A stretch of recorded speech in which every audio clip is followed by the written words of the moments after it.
거울을 선물로 드리니까 거울 받으시고 우리 거울 한번 보겠습니다. 거울에 뭐가 보입니까? 내 얼굴이 보이죠. 그런데 얼굴도 다 안 들어가는 분이 계시죠? 아니면 얼굴만 간신히 보이는 분도 계시고, 그러면 욕이죠. 그렇죠? 얼굴이 작아야 미인이다 그러잖아요. 근데 제가 꽉 차요. 제가 다 안 보이는 것 같아요. 그런데 오늘 말씀에도 이렇게 말씀하고 있습니다. 우리가 지금은 거울을 보는 것 같이 희미하나 그때는 얼굴과 얼굴을 대하여 볼 것이요, 지금은 내가 부분적으로 아나 그때는 주께서 나를 아신 것 같이 내가 온전히 알리라 그랬습니다. 여러분, 오늘 우리가 거울을 보면서 무엇만 봤습니까? 몸 전체 다 봤습니까? 아니고 얼굴만 보셨지요. 그러니까 이것은 우리 전부를 본 것이 아니라 우리 몸의 일부분만 보았다는 거예요. 그러니까 이것은 무슨 말씀을 하시는가 하면은, 우리가 지금 하나님을 아는데 하나님을 온전하게 아는 것이 아니고 부분적으로 안다는 거예요. 성경을 아무리 많이 알아도 성경 박사님도 하나님을 완전하게 다 알 수가 없던 거예요. 누구는? 인간은. 뭐 그 차이는 조금 있을 수 있겠죠. 예를 들면 오늘 우리가 거울을 보면서 거울에 다 얼굴이 안 들어가는 분도 있고, 꽉 차는 분도 있고, 또 넉넉하게 들어가는 얼굴이 작은 미인도 있겠지만, 요 차이는 있지만, 그러나 뭐예요? 온전히 다 자기 몸을 보지 못하는 것은 누구나가 똑같은 거죠. 이 손거울 하나 들고 자기 눈 다 봤다, 이런 사람은 있을 수가 없는 거죠. 그러니까 이 죄악을 가지고 있는 인간은 아무리 성경 박사가 돼도 하나님을 온전히 다 안다, 이렇게 할 수 없다는 거예요. 그런데 지금은 우리가 부분적으로 알지만, 그러나 주님이 오실 때는 주님이 우리를 아신 것 같이, 주님은 우리를 완벽하게 알고 계십니다. 우리의 마음까지도 다 알고 계십니다. 이미 창세 전에 우리를 알고 계셨던 분입니다. 그리고 그분이 우리를 창조하신 분입니다. 그렇기 때문에 우리 주님은 이미 창세 전부터 우리를 완벽하게 알고 계셨습니다. 그런데 우리는 하나님을 온전히 알지를 못해요. 그러나 지금 우리는 이렇게 부분적으로 알지만, 그러나 주님이 다시 오셔서 그분을 만나게 될 때는 우리도 주님이 나를 완전하게 아셨던 것처럼 우리도 주님을 완전하게 알게 될 것이다. 그때는 완성된 하나님의 나라를 말씀하는 거죠. 그래서 오늘 말씀에 보면 우리가 지금은 거울을 보는 것 같이 희미하나 그랬습니다. 그래서 이 부분을 이렇게 해석하시는 분들이 있어요. 그 당시에는, 성경이 기록될 당시에는 거울이 오늘처럼 이렇게 선명하게 보이는 거울이 아니고 청동으로 만들어진 거울이었기 때문에 이 완벽하게 선명하게 보이지 않았다, 이렇게 해석하시는 분들이 있는데, 그런데 그렇게도 해석할 수 있지만 더 정확한 해석은 뭐냐면, 완전하게 다 볼 수 있는 것이 아니라 오늘 말씀에도 있는 것처럼 부분적으로 보기 때문에 희미하다는 얘기입니다. 무슨 얘기인지 아셨죠? 그래서 우리는 지금 이 세상에 사는 동안에는 아무리 하나님을 많이 아는 사람도 부분적으로 아는 것밖에는 알 수가 없다는 거예요. 그러면 사도 바울이 왜 이런 얘기를 했는가? 우리가 그것을 알아야 되지요. 그래서 고린도 교회 성도들에게 가장 많이 있었던 것이 무엇입니까? 은사라는 거예요. 은사인데, 그래서 은사를 받은 사람들은 뭐예요? 우쭐우쭐하지요. 자기가 최고라 그러지요. 그런데 아무리 은사를 가진 사람이라 할지라도 하나님에 대해서 아는 것은 부분적인 것밖에 알 수가 없다는 것을 말씀해 주고 있는 것입니다. 그래서 우리가 이 고린도전서 13장 무슨 장이에요? 사랑장이다, 다 알고 있어요. 사랑장이다. 근데 이 사랑장이 왜 기록되었는지는 모릅니다. 아는 분도 계시겠지만 대부분이 모르고 사랑 타령만 하고 있거든요. 그러니까 성경을 잘 이해를 하지를 못하는 거예요. 그러면 우리가 고린도전서 13장의 사랑을 이해하려면 먼저 12장을 알아야 돼요.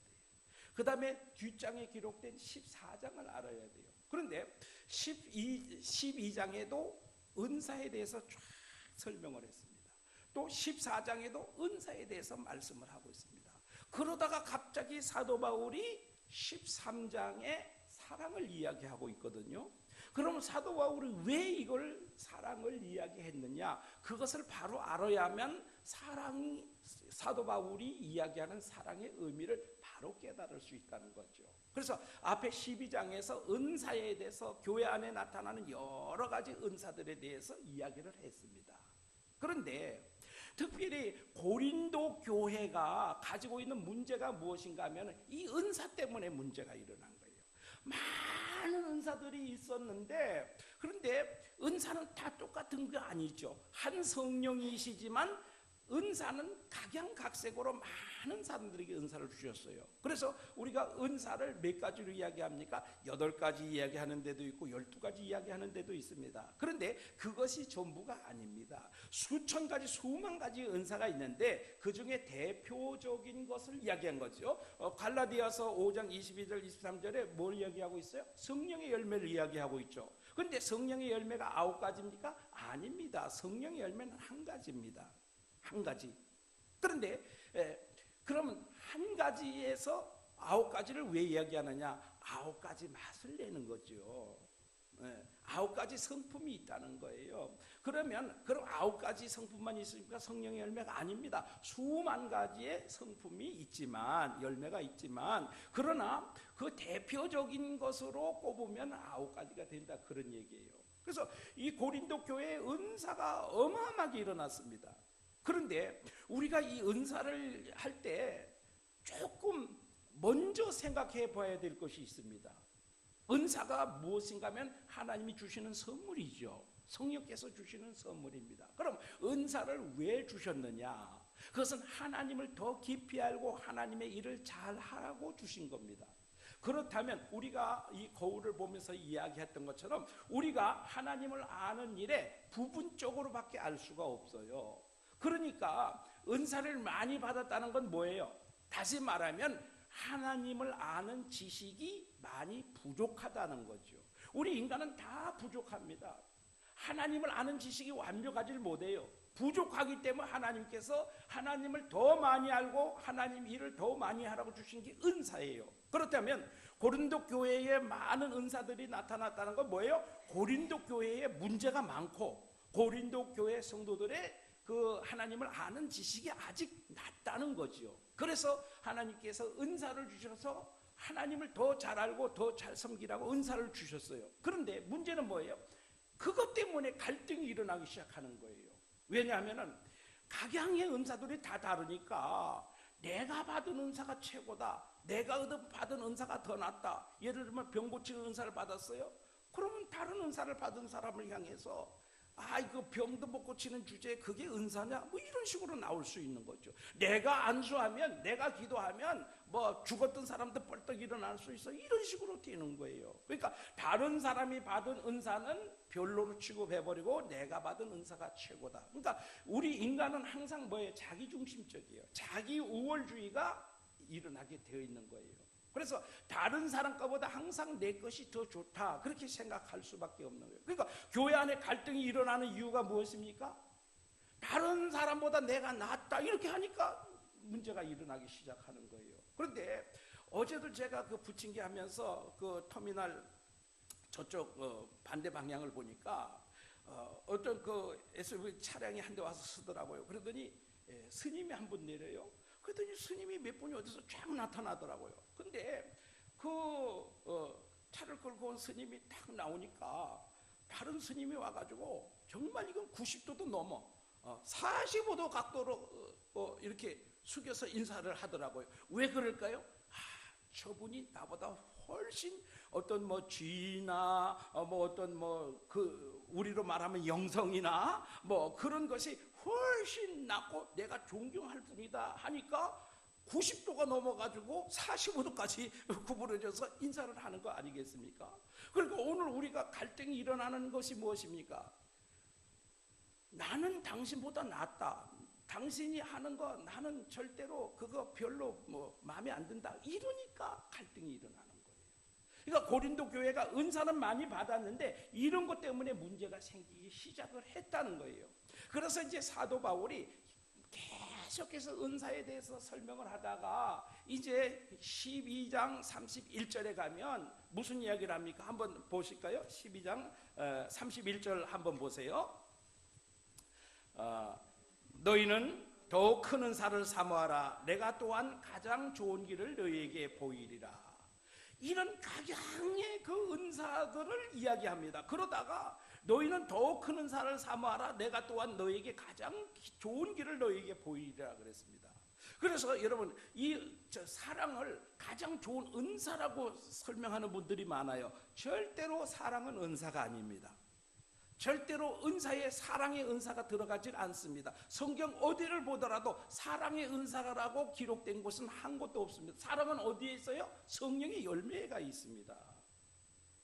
그러니까 사랑을 은사라고 보면 안 됩니다. 그런데 사랑이 무엇이냐면은 하나님께서 주신 이 좋은 그 은사들을 시행하는 그 가장 좋은 길이라는 거예요. 가장 좋은 방법이라는 거예요.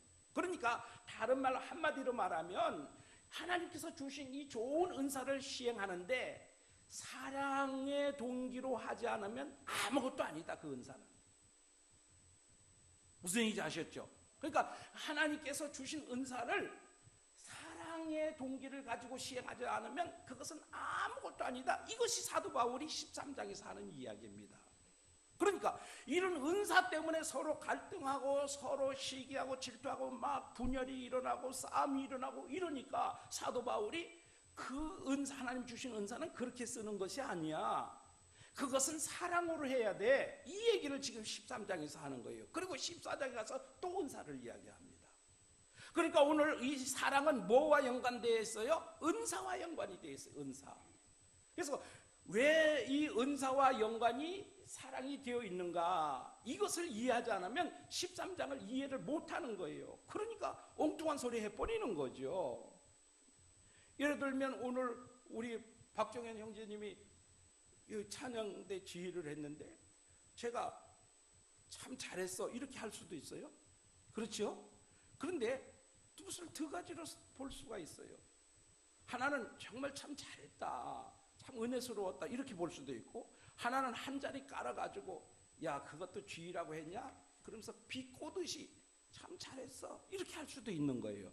그럼 참 잘했어는 똑같은데 어떤 뉘앙스를 가지고 어떤 의미에서 어떤 마음을 가지고 했느냐가 달라지는 거예요.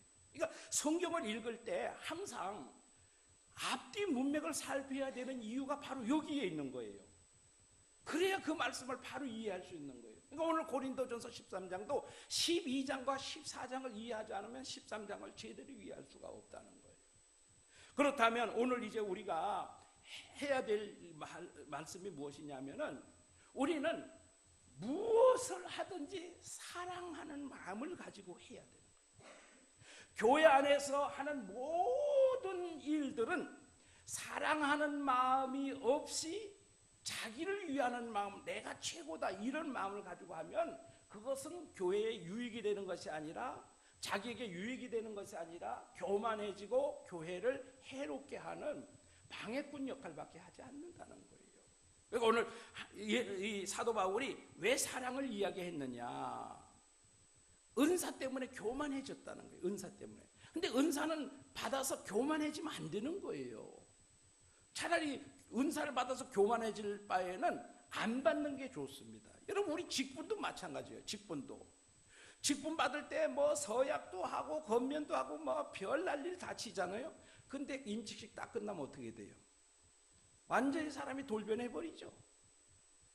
그러면 차라리 그 사람은 안 받았으면 좋은 거예요. 예수님이 가룟 유다를 향해서 뭐라 그랬습니까? 차라리 태어나지 않았으면 좋겠다. 그것을 한문으로 표현하면 귀태라고 그래요. 귀태. 그래서 어느 대통령을 향해서 야당 의원이 그렇게 말했어요. 저 양반은 차라리 태어나지 않았으면 좋았을 걸. 그걸 뭐라 했어요? 귀태라는 표현을 썼어요. 참 얼마나 무서운 말입니까? 그러니까 우리가 은사를 차라리 안 받는 게 좋고 직분을 차라리 안 받는 것이 그 사람에게 더 좋을 뻔했고, 그 사람 차라리 대통령 당선 안 되는 것이 좋았을 뻔했고, 그 사람은 국회의원에 당선 안 되는 것이 좋았을 뻔한 그런 사람들이 얼마나 많이 있습니까? 그것 때문에 감옥 가고, 그것 때문에 명예 침수되고, 그것 때문에 자살하고, 그것 때문에 인상 망친 사람들이 얼마나 많이 있어요. 그러니까 오늘 이 사랑이 그렇게 중요하다는 거예요. 사랑이. 그래서 이제 1절부터 3절까지는 사랑의 중요성에 대해서 이야기를 하고 있죠. 그것은 뭐냐면은 사랑은 은사는 사랑으로 하지 않으면 아무 유익이 없고 오히려 당신에게 해가 되고 교회에 해가 되고 다른 사람에게 많은 해가 됩니다. 그 얘기를 지금 사도 바울이 1절에서 3절까지 하죠. 우리 한번 같이 1절부터 3절까지 한번 읽어보겠습니다. 내가 사람의 방언과 천사의 말을 할지라도 사랑이 없으면 소리나는 소리와 울리는 꽹과리가 되고, 내가 예언하는 능력이 있어 모든 비밀과 모든 지식을 알고 또 산을 옮길 만한 믿음이 있을지라도 사랑이 없으면 내가 아무것도 아니요, 내가 있는 모든 것으로 구제하고 또 내 몸을 불사르게 내줄지라도 사랑이 없으면 내게 아무 유익이 없느니라. 그래서 13절에 가가지고 그런즉 믿음, 소망, 사랑, 이 세 가지는 항상 있을 것인데 그 중에 제일은 사랑이라, 그렇게 이야기했어요. 근데 이걸 의미를 모르고 그냥 이제 고린도서 13장 13절을 사용하시는 분들이 많이 있죠. 의미를 바로 알고 이 말씀을 사용을 해야 됩니다. 여러분, 오늘 내가 아무리 능력을 받았어도요, 사랑하는 마음이 없으면 그것은 아무 유익이 없습니다. 여러분, 오늘 교회에서 봉사를 아무리 많이 하셔도 하나님을 사랑하고 우리 성도를 사랑하는 마음이 없이 하면요, 그것은 아무 유익이 없습니다. 여러분, 사랑하는 마음으로 하고 계십니까? 아멘이 그렇게 시원찮으셔가지고 여러분, 하나님과 우리 성도를 사랑하는 마음으로 봉사하고 계십니까? 아멘. 맞습니다. 그러면 하나님이 반드시 축복하십니다. 나의 유익을 목적으로 하면 하나님 축복 안 하십니다. 제가 그러죠. 목사님이 아파트 팔아다가 건축헌금 하라 그래서 하면 하나님 축복 안 하십니다. 그럴 때 하지 마세요. 목사님이 아무리 아파트 파다닥 바치라고 아무리 강요해도 하지 마세요. 그거 복 안 돼요. 근데 내 마음에 감동이 있으면 어떻게 해요? 하세요. 그럼 하나님이 복 주셔요. 그건 틀림없는 사실이에요. 그래서 저는 여러분 보고 뭐 아파트 팔아다가 뭐 헌금하라 소리 안 해요. 여러분, 억지로 헌금하라 소리 안 해요. 단지 뭡니까? 하는 것을 가르쳐는 드립니다. 하지만 판단은 누가 해요? 여러분이 하시는 거예요. 그렇게 하시면 돼요. 그런데 기도원 같은 데 가면은요, 무조건 강요해서 하도록 만들어버려요. 왜? 내 양이 아니니까.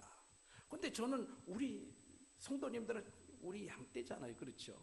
평생을 같이 하고 영원히 같이 할 그런 사람인데 사기치고 강요하고 억압적으로 해서 될 일입니까? 아닙니다. 사랑으로 해야 될 줄로 믿습니다. 그 다음에 이제 4절부터 7절까지는 사랑의 속성에 대해서 이야기하죠. 사랑은 이렇게 해야 됩니다. 그렇게 말하는 거죠. 사랑은 오래 참고, 사랑은 온유하며 시기하지 아니하며, 사랑은 자랑하지 아니하며, 교만하지 아니하며, 무례히 행하지 아니하며, 자기의 유익을 구하지 아니하며, 성내지 아니하며, 악한 것을 생각하지 아니하며, 불의를 기뻐하지 아니하며, 진리와 함께 기뻐하고, 모든 것을 참으며, 모든 것을 믿으며, 모든 것을 바라며, 모든 것을 견디느니라.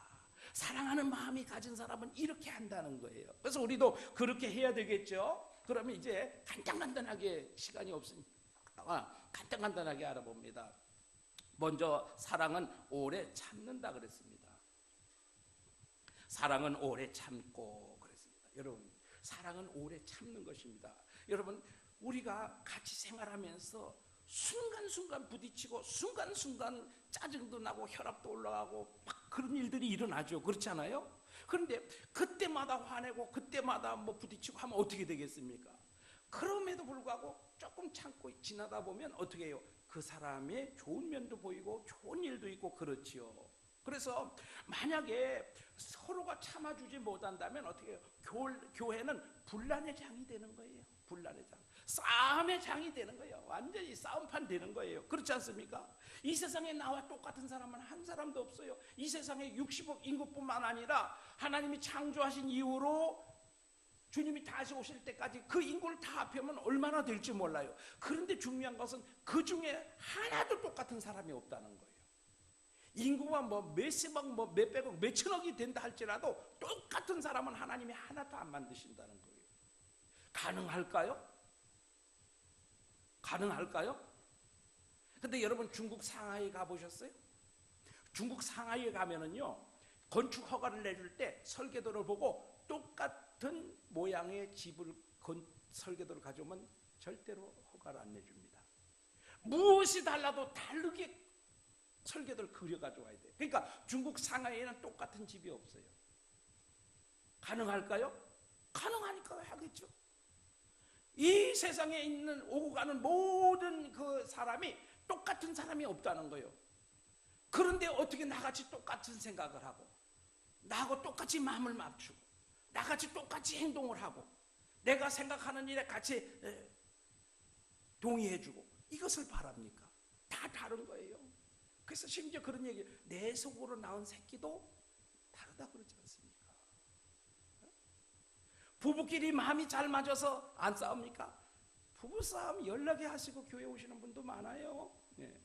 그럼 집에서 부부싸움한 거 교회 와가지고 화풀이 하는 분도 있어요, 가끔은. 예. 우리 교회는 한 분도 없어요. 근데 다른 교회 가보면 그런 사람도 많아요. 그런데 우리가 참아주지 못한다면 어떻게 되겠어요? 이건 싸움판밖에 될 수가 없지요. 싸움판밖에. 그런데 그래서 우리가 오래 참아줘야 돼요. 오래 참아주다 보면 그 사람이 참 좋은 구석이 나타나기 시작합니다. 네. 그래서 여러분 좀 많이 참아주세요. 그리고 우리가 제일 못 봐주는 건 뭐 있어요? 잘났다고 하는 사람, 자기 잘났다고 하는 사람 못 봐주죠. 내가 다른 건 다 봐줘도 내가 그 꼴은 못 봐준다 이러는 분들이 있죠. 반드시 한번 질러대야 직성이 풀리는 그런 사람들이 있잖아요. 그런 분들도 잡아주셔야 돼요. 성경을 제대로 모르면, 고린도전서 13장을 모르면 자기가 잘났다고 막 교회 와서 떠들고 잘난 척해요. 그러면 어떻게 할까요? 네가 뭐가 잘났냐 그럴 것이 아니라 어떻게 해야 돼요? 너도 성경을 바르게 읽고 고린도전서 13장을 제대로 알면 너도 겸손해질 거야. 그때까지 참아주셔야 돼. 아멘. 참아주실 거죠?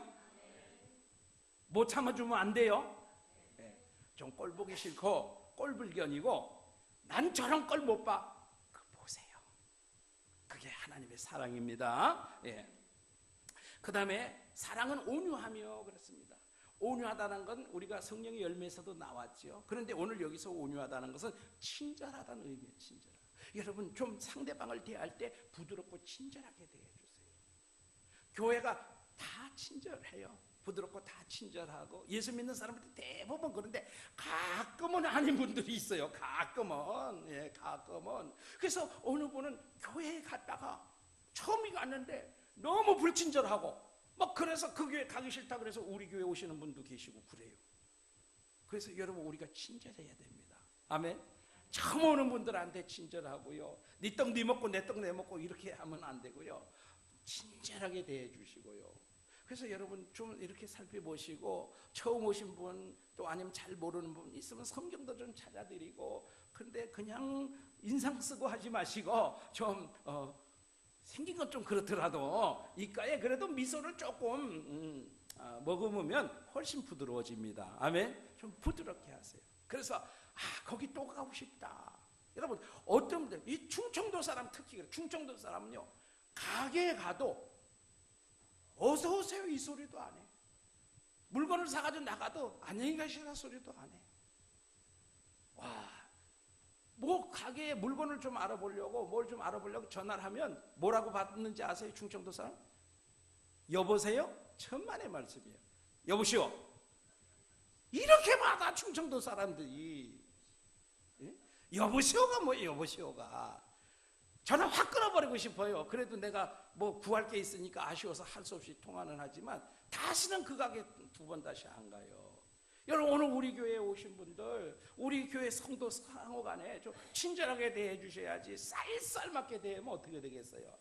있는 사람도 떠나가 버리는 거예요. 그러니까 한 사람 전도하기가 얼마나 힘들어요. 근데 한 사람 있는 거 잊어버리면 얼마나 손해입니까? 그렇잖아요.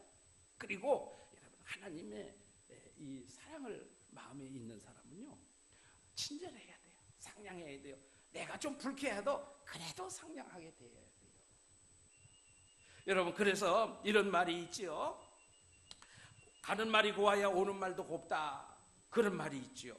그러니까 여러분, 우리가 말을 친절하게 잘 해주면, 부드럽게 해주면 어떻게 해요? 상대방도 나에게 그렇게 해주는 겁니다. 여러분, 오늘 우리가 서로 부드럽고 친절하게 대하는 우리 교회 성도들이 되시기를 부탁을 드립니다. 그 다음에 사랑은 시기하지 아니하며 그랬습니다. 시기하지 않는다는 것은 다른 사람이 가진 좋은 것을 배아파하지 않는 거예요. 그래서 우리나라 말에 무슨 말이 있어요? 사촌이 땅 사면 배 아프다. 사촌이면 가까운 친척이에요.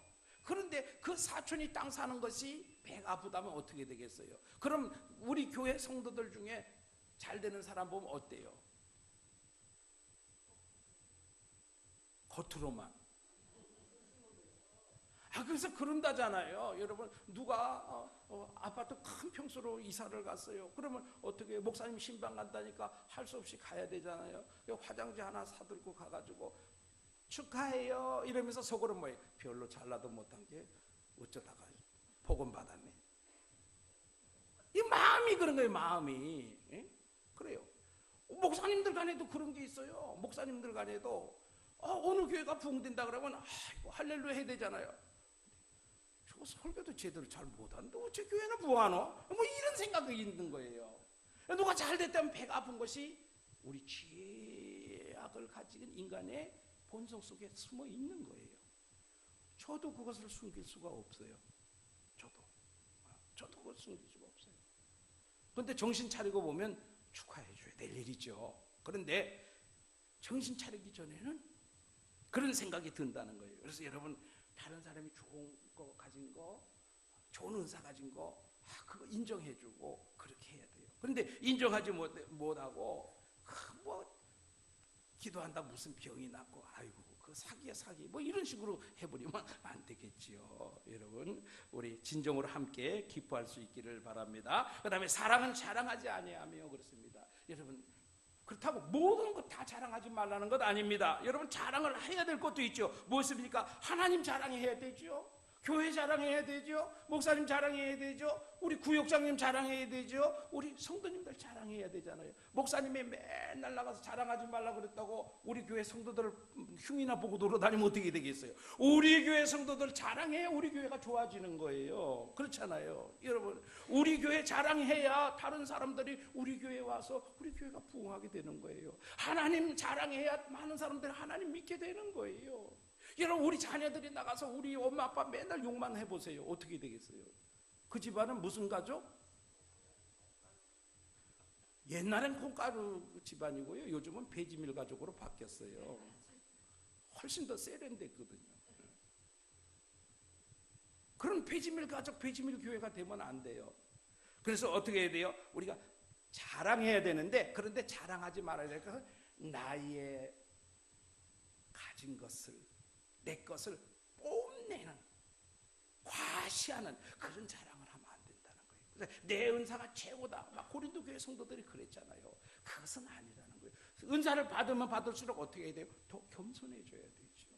겸손해져야 되는데 내 것이 최고라고, 내가 기도하면 되는데 다른 사람 기도하면 안 된다고, 뭐 이런 식으로 그렇게 해서는 여러분 안 됩니다. 그래서 내 것을 뽐내는, 과시하는 그런 자랑을 해서는 안 됩니다. 늘 겸손해야 되죠. 그런데 겉으로는 겸손한 척하면서 속으로는 자랑하는 사람이 있어요. 속으로는. 그래서 여러분, 그 인사를 90도로 한다고 해서요, 그 사람이 다 나 존경한다고 생각하면 안 됩니다. 어떤 사람 보면은요, 항상 인사를 보면 90도로 하고 이러면서 딱 어떤 계기가 되면 그냥 머리를 꼿꼿이 드는 사람이 있어요. 그동안의 그 겸손했던 모습은 어디론가 사라지고 어느 날 갑자기 변하는 사람이 있어요. 그 사람 마음속엔 뭐예요? 겉으로는 겸손한 척했지만 속에는 뭐예요? 교만이 들어있는 거죠. 그렇게 되면 안 됩니다. 그러니까 교만이 모든 악의 근본입니다. 그러니까 우리가 속에 교만한 마음이 있으면 어떻게 돼요? 하나님께 기도해야 되죠. 하나님, 내 마음속에 이 교만이 자꾸 고개를 듭니다. 하나님, 교만을 없애주옵소서 기도해야 되죠. 그래서 자기의 그 뽐내는 과시하는 그런 자랑은 하면 안 됩니다. 그 다음에 무례히 행치 아니하며, 그래서 무례히 행치 아니하며, 그래서 무례하다는 것은 사람과 사람과의 관계에서 예절을 잘 지키지 않는다는 거예요. 여러분, 예수 믿는 사람은 예절 잘 지켜야 돼요. 그래서 그런데 어떤 사람들 보면 가끔 그런 사람들이 나왔어요. 하나님 안에서 다 똑같다. 니는 하나 똑같은 뭐 하나님이 만드신 존재고 다 구원받은 존재인데 네가 뭐 잘났나 이러면서 하는 사람들이 있어요. 그렇게 하면 안 됩니다. 그래서 교회의 직분적인 면에서 그런 문제가 있을 수 있어요. 내가 장로인데, 내가 목사인데 왜 나한테 대접 안 하느냐 이렇게 하시는 분들도 있어요. 그러면서 막대. 여러분, 그렇게 목사님들이 그런 분들 많아요. 저기 그 어느 기도원에 가시면은요, 원래 욕쟁이로 소문난 데가 한월산 기도원의 이천석 목사님이에요. 근데 그분 누구예요? 상위용사잖아요. 상위용사. 목발 짚고 다니면서 아줌마들한테 막 뭐냐 하고 욕하고 그 목발로 머리 때리고. 근데 지금 이쪽 기도원에도 지금 한 분 또 있고요. 저쪽 경기도 수동에 가면 또 한 분 또 있어요. 그래서 물어보죠. 가끔 그분 교회 다닌다 그러면 그분 지금도 그렇게 욕합니까? 요즘 조금 나아졌습니다. 그리고 또 이 성도들에게 반말하는 교단이 있어요. 목사님이. 그거 안 좋은 일입니다. 강단에서 상소리가 나오고 강단에서 뭐 강제적인 억압하는 막 그런 표현이 나오는 거 결코 좋지 않습니다. 예의를 지켜야 되죠. 그 다음에 이 사회적인 지위를 가진 분들이 그래요. 예를 들어 사회 지위가 높은 분들은요, 교회 와도 자기가 그 사회에서 가진 그 지위의 대접을 받으려고 하는 분이 있어요. 교회 안에 들어오면 어떻습니까? 다 하나님 앞에 죄인이잖아요. 다 구원받아야 될 대상들이잖아요. 그럼 하나님 앞에 겸손해야 되죠. 근데 이 군대 가면 군목제도가 있어요. 군목제도. 근데 군목이 누구냐면 참모예요. 그 지휘관의 참모예요. 군종 참모예요. 그러니까 좀 이 예의가 없는 지휘관들은요, 야 군종 참모 이래요. 근데 그 군대 가면은 천주교도 있고 불교도 있고 기독교도 있고 그래요. 근데 군종 참모를 뭐 천주교 신부가 할 수도 있고 법사가 할 수도 있고 목사가 할 수도 있어요. 그런데 좀 그래도 뭔가 교양이 갖춰진 지휘관들은 뭐 목사님이 목사님 이렇게 불러요. 아무리 공적인 자석이라도 목사님 이렇게 부르거든요. 어이 목사 아니면 군종 참모 이렇게 안 부르거든요. 근데 아주 이 무식한 사람들은 야 군종 참모 어쩌고 이렇게 해요. 이런 건 절대로 안 되는 거예요. 사회적인 지위를 가지고 그렇게 무례히 행하면 안 되는 거예요. 그래서 이 뭡니까? 지금 이거는 성직이잖아요. 성직. 거룩한 일을 수행하는 신의 임무를 수행하는 그런 직종이잖아요. 그러면 거기에 대한 상응한 예우를 해야 되죠. 그래서 우리가 이런 무례히 행하는 거, 내가 아무리 지위가 높다 하더라도 새로 오시는 초신자에게 가장 낮은 곳에서 섬길 수 있어야 돼요. 목사가 처음 온 교인한테 반말할 수 있습니까? 가장 친절하게 줘야 되죠. 우리 장로님이 있으면 장로님이 처음 온 사람에게 가장 친절하게 대줘야 되죠. 어느 교회는 다른 교회에서 오시는 장로님 오시면 제일 먼저 한 달 동안 화장실 청소를 시킨다고 그래요. 그러면 정말 예의가 있는 분이면 제가 하지요 하고 한없이 화장실 청소합니다. 근데 이 어떤 분들은 내가 장로가 화장실 청소해라 여기 왔나? 에이 이 교회 마음에 안 들어 간다는. 그러면 목사님이 안녕히 가시라고. 왜냐하면 인격이 안 돼 있거든요. 여러분, 우리 교회에 오는 분들 어떤 분이라도 우리가 반말하는 습관 그거 좋지 않습니다. 목사님이라 해가지고 청년들한테 야 아무개야 이러는 거 그거 별로 아름답지 못합니다. 우리 청년들이라도 다 존칭 써주고 예우해주고 대우해주고 그래야 되죠. 근데 저는 우리 광명이 광희 형제한테만 제가 반말해요. 우리 고등학교 때 왔거든. 고등학교 때 고등학교 1학년 고등학교 2학년 때 왔거든요. 그래서 너무 오래되고 이제 친근하고 이제 이렇게 되니까 제가 두 사람한테만 반말해요. 미안해요. 괜찮아요? 예. 근데 제가 누구에게 반말합니까? 안 합니다. 거의 다 예의가. 그래서 우리가 예의를 잘 지킬 수 있기 바랍니다. 그 다음에 자기의 유익을 구하지 아니하며 그랬습니다. 여러분, 자기의 유익을 구하지 아니하며 이 은사를 준 것은 무엇입니까? 은사를 준 것은 남을 섬기고 교회를 섬기라고 준 거예요. 자기의 유익을 찾으라고 준 것이 아닙니다. 그렇다면 은사를 사용할 때 이미 계산을 해서 이것이 나에게 도움이 되겠다 이렇게 계산하고 사용하면 이미 그것은 아무것도 아니라는 거예요. 오히려 해가 될 수 있죠. 그래서 여러분, 특별히 치유 은사를 받은 분들이요, 복채를 받는 분들이 많아. 복채가 뭔지 압니까? 점칠 때 갖다 놓는 돈입니다. 점칠 때는요, 돈을 안 갖다 놓으면 절대로 점을 안 쳐줘요. 네.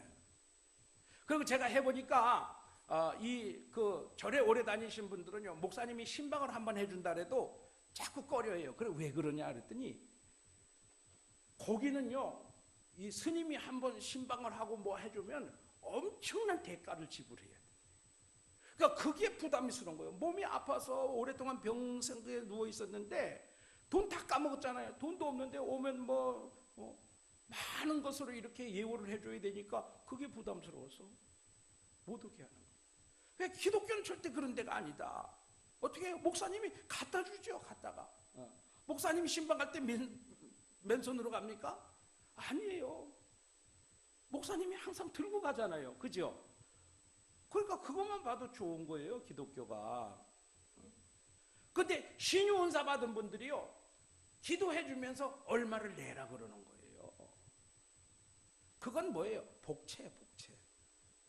그래서 제가 그 부산에 있는 어느 형제가 제가 있을 때부터 조금 좀 힘들었는데 여기 올라오고 한 5, 6년 지났는데 전화가 왔어요. 그래서 병이 많이 악화가 돼가지고 좀 기도원을 좀 소개해달라고 해서 제가 소개를 해줬어요. 그분이 그 원목인데 그 좀 신유 은사가 강해요. 그래서 소개를 해줬어요. 그랬더니 500만 원을 내놓으라는 거예요. 500만 원을. 제가 끊으라고 했어요. 하지 말라고. 절대 그렇게 하는 데는 가지 말라고. 여러분, 대부분 기도원 가보면은요, 이 병 내가 기도해서 고쳐주니까 얼마 내놓으라 그럽니다. 절대 그렇게 하면 안 돼요. 그건 뭐예요? 자기 유익을 구하는 거예요. 특히 치유하는 은사를 받은 분들이요, 내가 기도해 줄 테니까 얼마 내라 이렇게 말합니다. 절대 그거는, 그런 분들한테 기도받지 마세요. 우리 교회로 오세요. 10원짜리 한 푼 안 내셔도 기도에만 참석하시면 기도해 드립니다. 아멘. 네, 절대로 자기의 유익을 구하는 것은 안 됩니다. 그 다음에 성내지 아니하며, 이 성내지 않는다는 것은 날카롭게 화내지 아니하며 그런 얘기입니다. 날카롭게. 그래서 우리 예수 믿는 사람은요, 나 그 양반 성격 까칠하네 이런 소리 들으면 안 돼요. 그분은 그냥 먹다 남은 똑같아 이래야 돼요. 그래서 날카롭게 화내는 것이 아니라 성격적으로 예민한 분도 계시죠. 그렇지만 그럼에도 불구하고 이것을 자제할 수 있어야 돼요. 그럼에도 불구하고 그 어떻게 하느냐? 성령의 은혜로 자제가 될 수 있는 것입니다. 그래서 이것은 오래 참음과도 연관이 있고 온유함과도 연관이 있는 일인데요. 여러분, 교회에서 절대로 화내시면 안 됩니다. 이유가 어떤 이유가 있든 간에 절대로 교회에서 화내시면 안 됩니다. 교회에서 절대로 싸우시면 안 됩니다. 이것은 아주 철칙이에요. 철칙. 이것은 하나님을 섬기는 일의 철칙입니다. 여러분, 아무리 은혜가 있고 아무리 능력이 있다 할지라도 한번 화내보세요. 모든 것이 다 그냥 끝장입니다. 끝장. 모든 것이 다 백지로 돌아가 버리고, 백지가 아니라 완전히 손해보는 일밖에 남는 게 없어요. 그래서 특별히 우리가 화를 내게 될 때, 성을 내게 될 때 성령께서 굉장히 안 좋아하십니다. 오히려 나에게 엄청난 문제가 발생해요.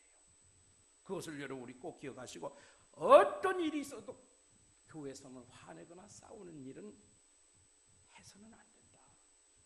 꼭 생각하시고, 여러분 이것만은 여러분 꼭 아주 명심하시기를 부탁을 드립니다. 그 다음에 악한 것을 생각하지 아니하며 그랬습니다. 악한 것은 다른 사람에게 악을 끼치거나 복수하는 것을 생각한다는 그런 뜻입니다. 성경엔 뭐라고 말했습니까? 악을 손으로 갚으라 그랬습니다. 악을 손으로 갚으라. 예를 들어서 누가 나를 비방하고 돌아다니는 사람이 있어요. 저도 욕하고 다니는 거 다 압니다. 저도 다 들어서 알아요. 근데 제가 따지고 기도할 때, 하나님 주의 종을 욕하고 험담하고 도달하는 사람 저주하여 주옵소서, 이렇게 기도하면 되겠습니까? 그래도 기도해야 되죠. 그래도 잘 되게 해달라고 기도해야죠. 우리 자녀들이 때로는 부모를 거역하고 나가서 부모 욕하고 다니는 자녀들도 있잖아요.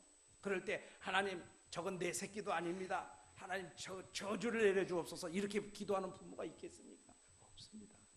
여러분 누가 나를 비방하고 다니고 험담하고 다닌다 할지라도 그 소리 들으면요 기분 안 좋지요. 그거 다스리기가 좀 어렵지요. 얼굴 표정 관리가 좀 어렵지요. 하지만 그래도 노력을 해야 돼요. 그래서 역으로 반대로 그 사람에게 대해서 좋은 말을 하는 거예요. 그 사람을 칭찬하는 말을 하는 거예요. 근데 그 사람이 그 소리를 딱 들었어요. 내가 목사님을 비방했는데 목사님이 나를 칭찬하더라. 얼마나 미안하겠어요. 얼마나 미안하겠어요. 그렇잖아요. 그러니까 그 사람은 그 다음부터 어떻게 돼요? 나의 팬이 되고 생명을 바쳐서라도 나를 위해서 사는 그런 사람이 될 줄로 믿습니다. 그러니까 이는 이로 그렇게 하지 마시고, 눈은 눈으로 하지 마시고, 그냥 험담하면 칭찬으로 대응하세요. 그러면 얼마나 좋은 일이 일어나는지 모릅니다. 똑같이 맞대응하면은요 내 마음에도 기쁨이 없고 힘들고 은혜가 떨어지고 그렇잖아요. 그런데 은혜로 갚아주면 어떻게 해요? 결과도 좋을 뿐만 아니라 내 마음이 더 기쁘죠. 저 사람이 나를 그렇게 욕했지만 그래도 나는 저 사람에 의해서 축복했다, 그렇게 생각하면 얼마나 마음이 기쁘겠습니까? 그럼 우리가 그런 것을 생각하게 돼요. 그 다음에 6절부터 7절까지는 불의를 기뻐하지 않으며 진리와 함께 기뻐하고, 그렇죠. 불의를 기뻐하는 사람 되면 안 되죠. 진리, 하나님의 말씀, 하나님의 그 말씀을 기뻐하고, 모든 것을 참으며 모든 것을 믿으며 모든 것을 바라며 모든 것을 견디니라 그랬습니다. 여기 항상 이 모든 것이 반복되고 있죠. 이 모든 것은 항상 모든 일에 있어서 항상 그런 뜻입니다.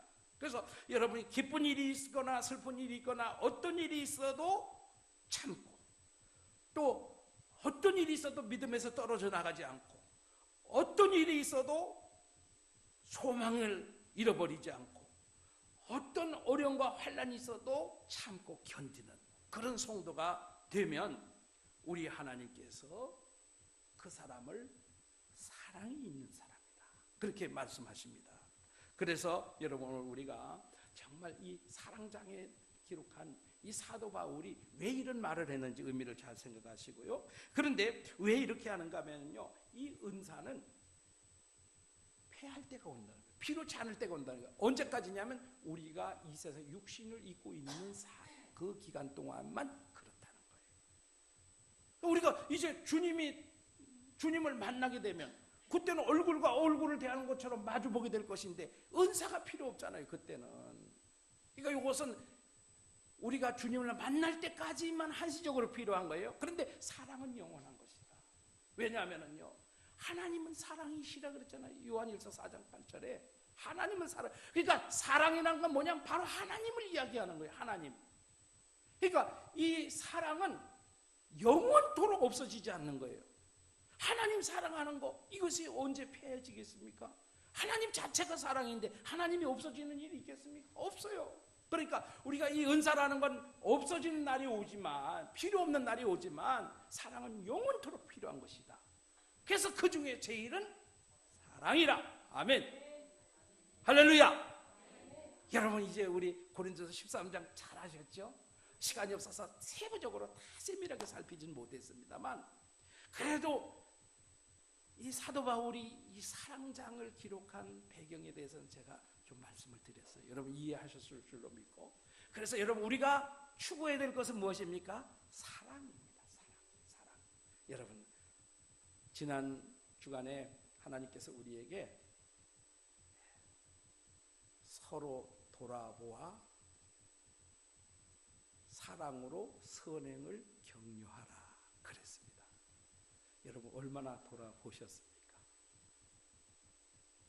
저는 제가 이야기했기 때문에, 제가 설교했기 때문에 나름대로 열심히 돌아봤습니다.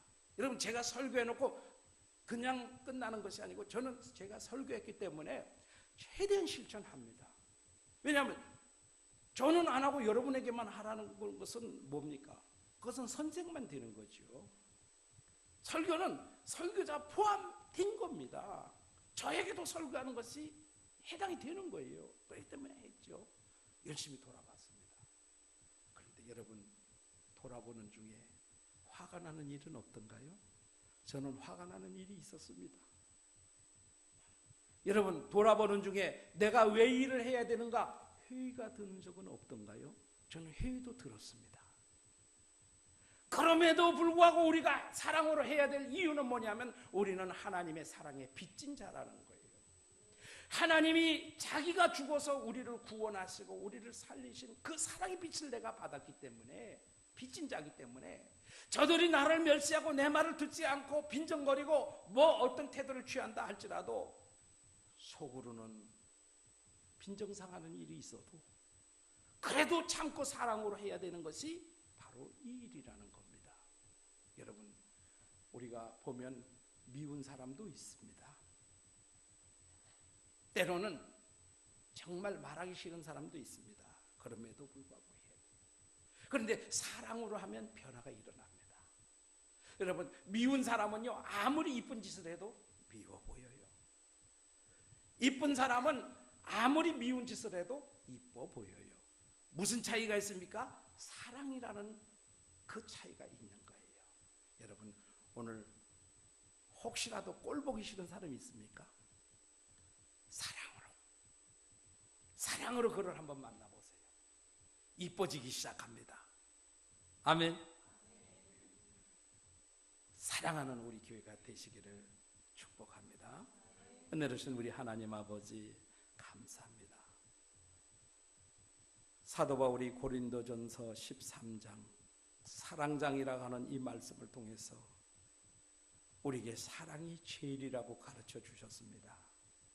왜 무엇 때문에 사랑해야 되는지, 어떻게 사랑해야 되는지 가르쳐 주셨습니다. 말씀 듣는 것으로 끝나지 않게 하시고 이 사랑으로 교회를 세워나가는 우리 믿음의 성도들 되게 하옵소서. 예수님 이름으로 기도하옵나이다.